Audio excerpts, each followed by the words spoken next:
नमस्कार दोस्तों, मैं मानस गुप्ता आप सभी का स्वागत करता हूं अपने YouTube channel the versatile mentor पे।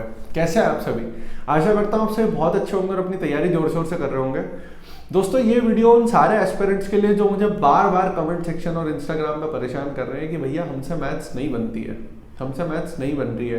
पहला क्वेश्चन ये है। दूसरा क्वेश्चन उनका ये है कि भैया मैथ्स में हम रिविजन कैसे करें।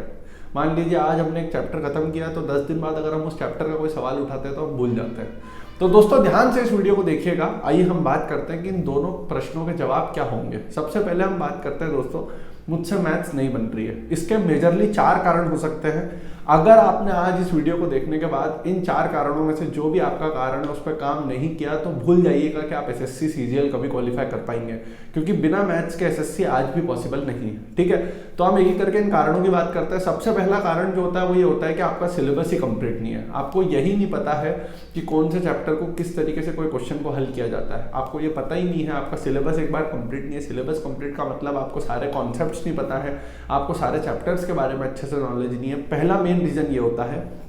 इसको स्किप करने का सबसे मेन रीजन जो बच्चा देता है वो ये देता है कि मुझे जल्दी करना है। तो आप हमेशा ये चीज़ ध्यान रखिए, जल्दी के चक्कर में आप खराब कर लेंगे और वो समय खराब हो गया आपका, क्योंकि आपको वापस से सारी चीज़ें पढ़ना पड़ेगी।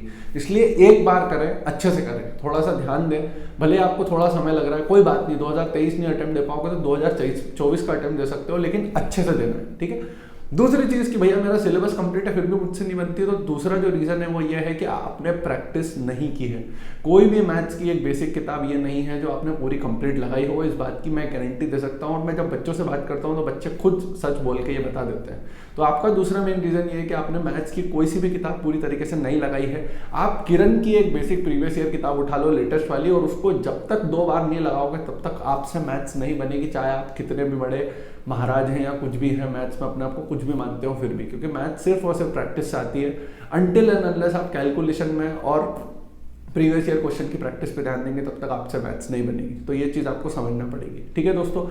तीसरा जो विशेष कारण आता है वो ये आता है कि भैया मैंने तो एक बार बुक भी लगाई हुई है। तो तीसरा जो कारण आता है वो आपने जो बुक लगाई है वो बेईमानी से लगाई है। आपने या तो सॉल्यूशन पीछे से देखे हैं या फिर आपने कुछ क्वेश्चन उड़ा दिए हैं, जो सेम क्वेश्चन है वो आपने किए नहीं है, मतलब आपने मक्कारी करके प्रैक्टिस करी है। तो दोस्तों ये चीज़ ध्यान रखिएगा, आप सिर्फ और सिर्फ अपने आप को धोखा दे रहे हो और किसी को धोखा नहीं दे रहे हो। तो आपको जो किताब लगानी होती है ना, वो भाई एक एक क्वेश्चन लगानी होती है। भले ही एक क्वेश्चन एक जैसा है तो भी आपको 100 क्वेश्चन एक जैसे होते हैं तो भी आपको 100 के 100 लगाने हैं, क्योंकि उससे आपकी स्पीड बढ़ेगी। इस चीज़ को आपको समझना पड़ेगा। ये 3 से 4 मुख्यतः कारण होते हैं जिनसे कि बच्चा एसएससी में मैथ्स नहीं कर पाता है ना। क्योंकि मैथ्स की प्रैक्टिस आप जब तक 2 बार नहीं कर लोगे, प्रीवियस ईयर का पूरा गेम होता है, तब तक आप पेपर में प्रीवियस ईयर क्वेश्चन को ही समझने में टाइम लगा दोगे, तो नए क्वेश्चन से आपके पास समय नहीं बचेगा करने के लिए। एक एसएससी का जो बच्चा होता है उसका प्रीवियस ईयर इतना तगड़ा होता है कि प्रीवियस ईयर क्वेश्चन की पहली लाइन पढ़ते से उसका हाथ पेपर पे चलने लग जाता है और उसे पता होता है कि इस क्वेश्चन में क्या पूछा गया होगा। तो इस 80% से 85% पेपर आज भी प्रीवियस ईयर आता है। तो आपको जो काम करना है वो ये करना है, कोई सी भी एक किताब ले लो। मेरी टारगेट सीरीज चल रही है, उसमें क्वेश्चंस कंप्लीट करवा रहा हूँ। अगर तुम अभी भी मक्कारी कर रहे हो तो खुद के साथ कर रहे हो, इस चीज़ का ध्यान रखना। तो दोस्तों ये तो था एक वीडियो जो ये बताता है, मतलब ये एक पहले क्वेश्चन का आंसर था कि मैथ्स आपसे नहीं बनती है।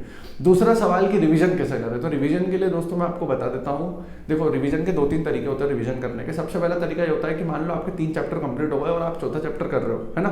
तो अगर आपको लग रहा है कि आप वो 3 चैप्टर भूल गए हो तो आप क्या करेंगे कि उन 3 चैप्टर्स को डेली लेके चलेंगे साथ में। किस तरीके से? डेली उन 3 चैप्टर के 5-5 सवाल करो। जैसे परसेंटेज, प्रॉफिट लॉस, डिस्काउंट आपका हो गया, आप अभी ऐसे ही कर रहे हो, तो आप परसेंटेज, प्रॉफिट लॉस और डिस्काउंट इन तीनों के आज 5 सवाल करेंगे, कल फिर अगले 5 सवाल करेंगे, फिर अगले 5 सवाल करेंगे। अब मान लो आपका एसआईसीआई भी कंप्लीट हो गया, आप एवरेज कर रहे हो, तो अब आप चारों चैप्टर के 5-5 सवाल करेंगे। तो इससे क्या होगा, आपके चारों चैप्टर बार बार रिवाइज होते रहेंगे। ये सबसे बेस्ट मेथड होता है मैथ्स को रिवाइज करने का, पहला।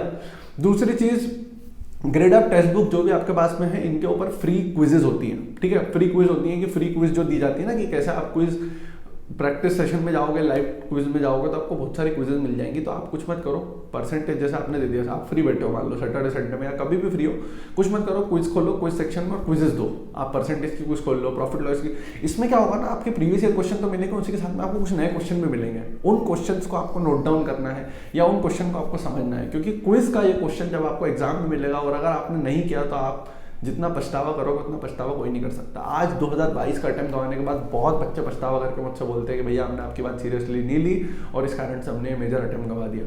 तो ये कुछ एक वीडियो था मैथ्स के एक प्रॉपर गाइडेंस के लिए, स्ट्रैटेजी के लिए कि आपको किस तरीके से मैथ्स करनी चाहिए, ठीक है। एक वीडियो मैंने मैथ्स के ऊपर वैसे ही पूरा बनाया हुआ है, ठीक है।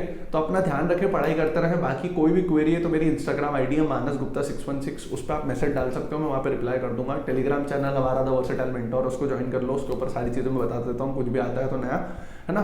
बाकी ज़्यादा लोगों को फॉलो करने की जरूरत नहीं है। देखो मैं नहीं बोलता मुझे फॉलो करो, जिसको भी आप फॉलो कर रहे हैं किसी भी एक व्यक्ति को फॉलो करो और उसी के बारे में सुनो, ठीक है। अगर वो कोर्स बेच रहा है तो उसको कोर्स खरीदना है कि नहीं खरीदना है, थोड़ी बुद्धि का इस्तेमाल करो, समझो चीज़ों को कि खरीदना है कि नहीं खरीदना है, मुझे ये चीज़ देखनी है कि नहीं देखनी है, क्या करना है। तो थोड़ा सा उन चीज़ों के बारे में सोचो और फिर उसके बाद में आगे बढ़ो, है ना। अपना ध्यान रखो, पढ़ाई करते रहो और लाइक शेयर सब्सक्राइब कर देना। 1 लाख जल्द फैमिली होगी हमारी और बहुत तगड़े तरीके से हम काम करेंगे। थैंक यू सो मच दोस्तों, बाय।